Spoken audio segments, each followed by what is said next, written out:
Okay, I know you need a minute. I definitely did after I saw it for the first time. Hi everyone, my name is Scott Nance. What did you think of Hotel Mumbai? Woo!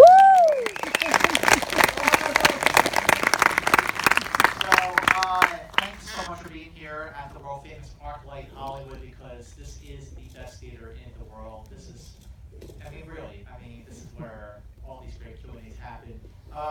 So please welcome one of the writers of Hotel Mumbai, John Coller.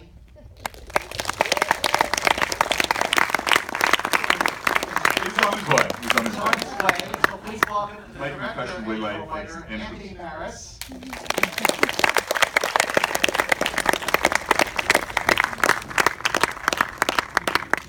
And say hello to Jason Isaacs.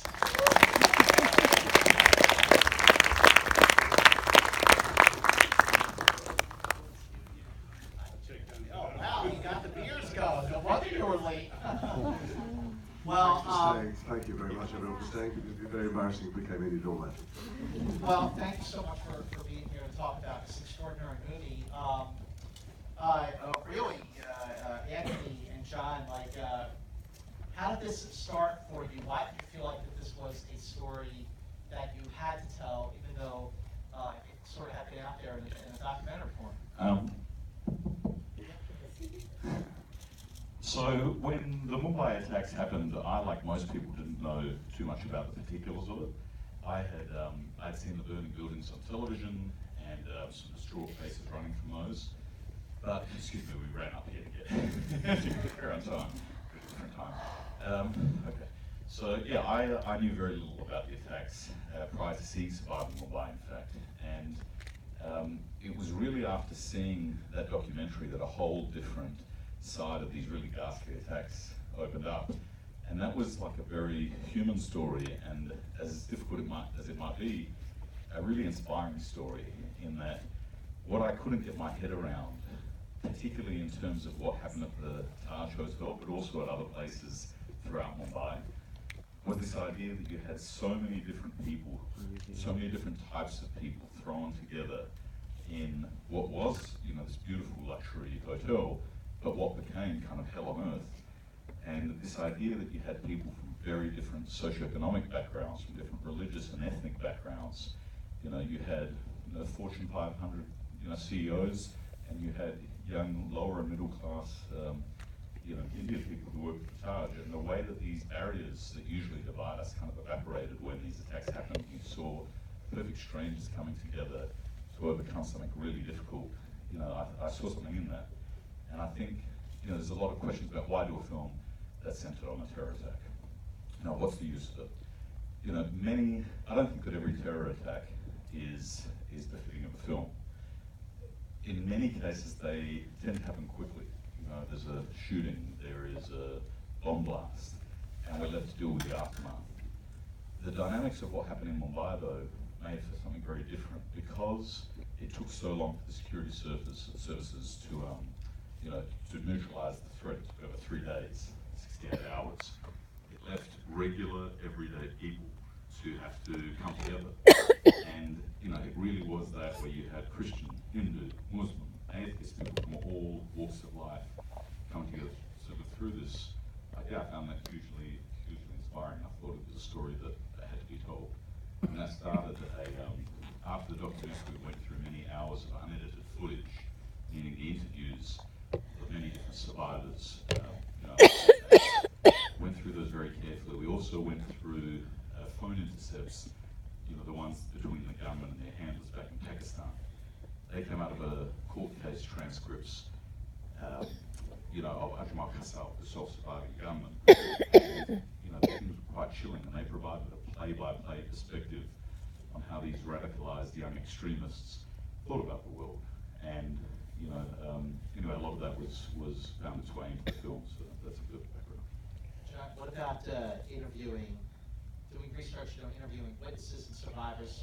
Yes, we did a lot of that. I shared this work. He was a human rights lawyer, filmmaker, so this came from a place of real passion about how these things happen, why they happen. We did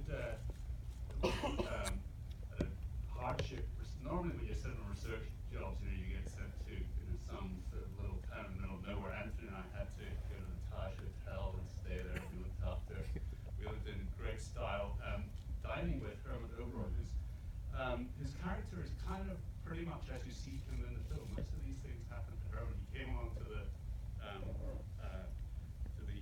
premiere in Toronto, in a huge auditorium, and Herman stood up after the film to a standing ovation. Anthony said to him at one point, Herman, wasn't it terribly distressing seeing all this reenacted? And Herman went, oh no, it's just a movie. Well, on his behalf, he did. We also had Karamdir Kang in the audience in New York just a few days ago. Karamdir, is the most stoic man you ever meet. He lost his wife and 2 children in the attacks. He was the manager of the Taj. He found great catharsis in the film. We've since become friends. He saw the film, here in New York, and we went through a lot trying to make this film and trying to do justice to the stories that we heard. But when you sit down in a room with the people that you spent so many years interviewing and liaising with, and they see the film, and when her month's own wife said, I never really truly understood what you went through until I saw this film, it's saying something, and it was an honor to be able to do it. Jason, I want to ask you, your character, when we first meet your character, he's, not the most likable person in the world. How dare you? But in Redemption, he turns into someone who has, great empathy for the situation and becomes very selfless. So, what was your take on the way? I know, I've seen it. Yeah. What was your take on, when you were reading and discussing the film with Anthony and John about how... Look, I asked myself the same question, which is, why is the film being made of this terrorist incident, which I also remembered watching, and I remember thinking, what are they doing inside there? So what must it be like to be inside that hotel? And the stories that emerged later were the 1,500 guests. Many of them made their own way out and hid in their rooms, but many of them were saved by the quiet heroics of the staff. These very lowly paid, very humble people who shepherded them out, went back in the building, and I knew that the character, as written by these guys, was my character, Basti, was an amalgamation of various different people. But his journey embodies what all their journeys embody, and is imbued with the spirit of the film, which is about what people are capable of. He certainly wouldn't have thought of himself as someone who did any of those things, and it's despite his character and who he thinks he is, that in the end, in that situation, so many people, there were so many well-documented acts of selflessness and generosity and courage. Not, the heroes in our film are the ones without the guns. So it's not necessarily physical bravery. It's of humanity, and that's the inspiration for making the film. The inspiration for playing him was to try and be part of this mosaic where, as Anthony said, the barriers eroded and people saw each other beyond skin color and race and income. And I thought he had a very, obviously he has a big journey. There were some very, very wealthy people there, and there is a clear caste system in India, and for a wealthy Russian, possibly those things are even more hierarchical. So I just thought he was a beautifully realized character, and he was competent. Everybody had to be terrified. This man has actually seen death quite a lot, and it's not just impervious to it, because that's Hollywood bullshit. Nobody wants to die. But he has a particular, Russians have a particular kind of macho exterior that he needs to project. So I thought it was an interesting thing to get to play with. One question that actually feeds into the theme of the cycle of violence. When you ask where these boys came from, why does radicalize, why does kind of cycle of violence exist? You have to go back in history. They come out of nowhere. These enmities are quite old, and vastly part of that story. Anthony, one of the things that really struck me about the film, this is your feature film debut, and the one film that I really thought about while I was watching it was United 93. Just in the sense that it was something that took place over some time. In the case of this movie, 3 days versus just one thing that happened and it was over. But also just how unflinching it was, uncompromising. And, you have well-known faces, like with your character, Armie Hammer's character, and they're not spared. Just there's no build-up to their death. It just happens.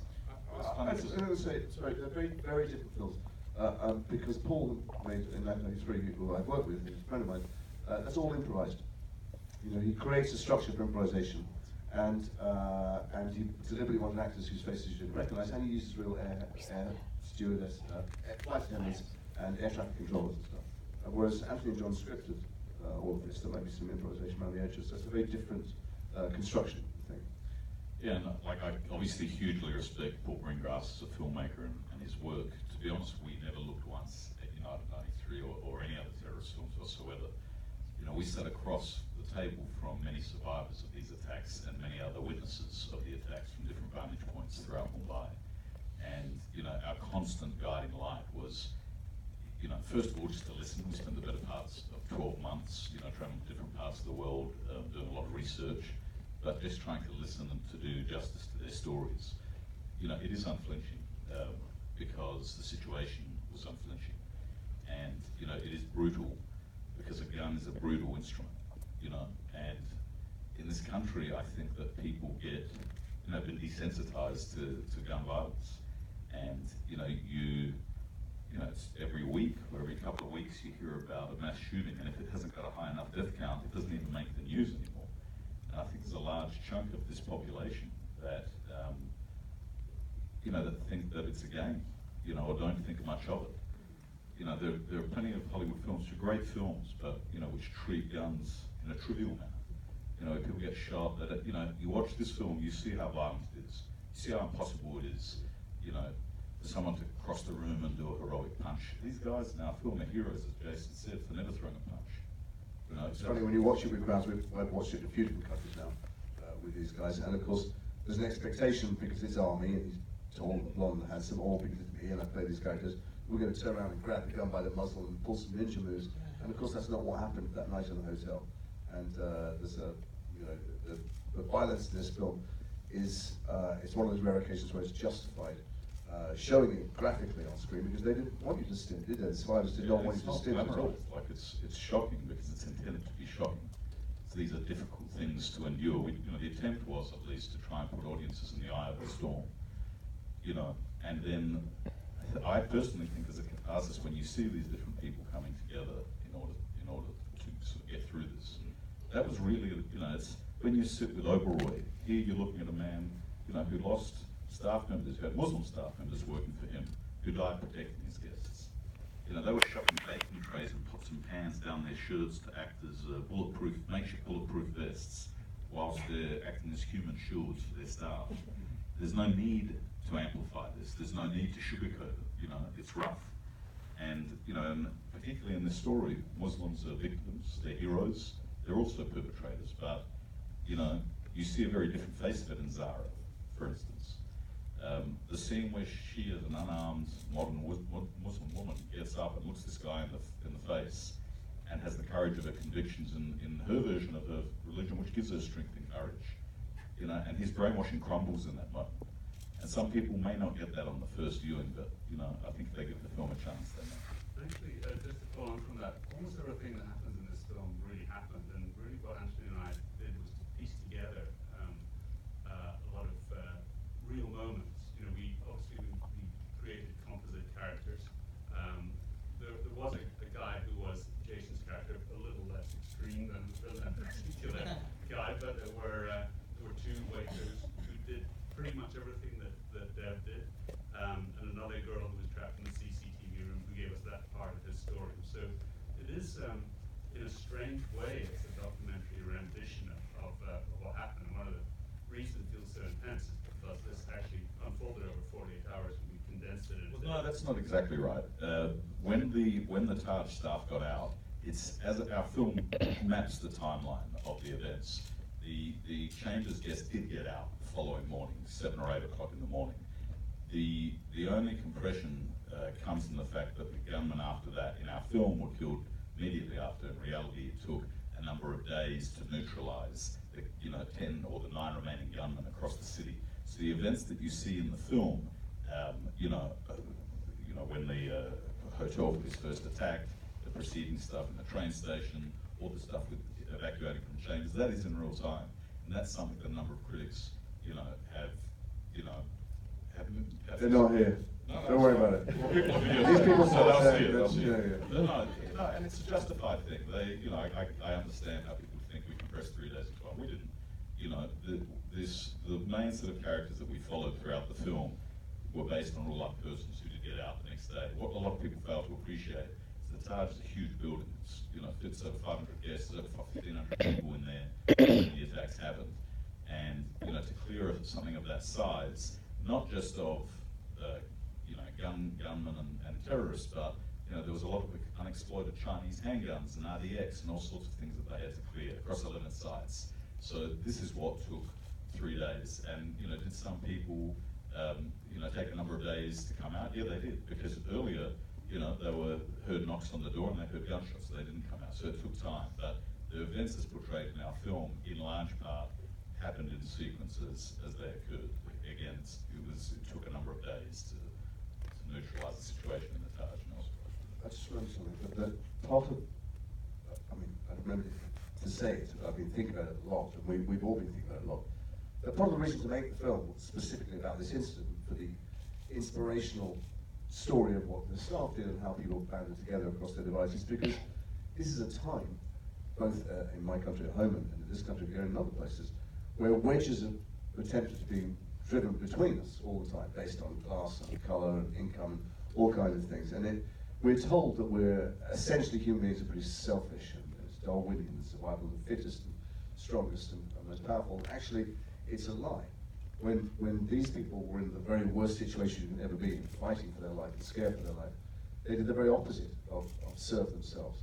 And I think it's very easy in today's climate to absorb that notion that we are, that in the end you just have to fight for your corner and your tribe, and that's not what human beings are like. We're capable of great good and selflessness, and so for me that's one of the reasons I wanted to come and make it. And it's interesting that it is often the person who you least want in the group who turned out to be the person who was the savior. I mean, that's this character, for example.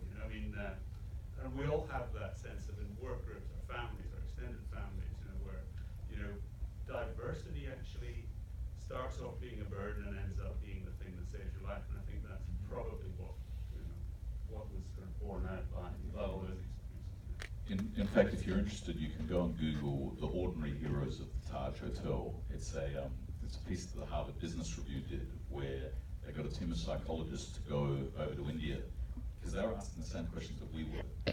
How is it that you had not just 1 or 2 people, but an entire workforce, pretty much everyone who worked at the Taj? Once the bullets started dropping and the bombs started dropping, the bullets started flying, they chose en masse to stay. And it wasn't like an organized thing. They didn't have a terrorism plan they'd figured out. It was part of their culture. But it was also something deeply human and deeply instinctual. And and this article, Ordinary Heroes of the Taj Hotel, delves into the reasons why. What is it about both the organizational structure of the Taj, which has a very interesting backstory. A lot of people, don't know. They look at the film and they see colonialism. It's actually the opposite. The reason that the Taj was begun in the first place was over 100 years ago when the founder of the Tata Group, who started the Taj, he was a prominent industrialist he was a Parsi Indian industrialist in Mumbai. And he wasn't allowed into the British establishment clubs on account of the colour of his skin. So he decided, okay, you're not going to let me in, I will my own. And so became the Taj. And it was a symbol to diversity over 100 years before it's become in vogue now. They purposely go out and hire staff members, from some of the more disadvantaged areas of India, and they don't look for who scored the highest grades in hotel management school. They don't care in some cases if they even went there. They look for compassion, they look for cooperation, they look for empathy, because these are the values that they think with teamwork they can do great things, and you feel it when you go in there. And I'm aware that we don't have very long because they have another screening, and I'm sure there must be some questions. Well, there might be some questions from the audience. Thanks, Jeff. If anyone has questions, please, now would be a great time. But while you're thinking of your questions, I just want to ask Jason. Go ahead, yeah, right there. Oh, hi, good evening, thank you. I just want to make a comment, and this is the highest praise. It's not a criticism by any means. The film really struck me a lot like Stagecoach, my favorite movie of all time. As far as, like you said, kind of a microcosm, everyone's thrown together.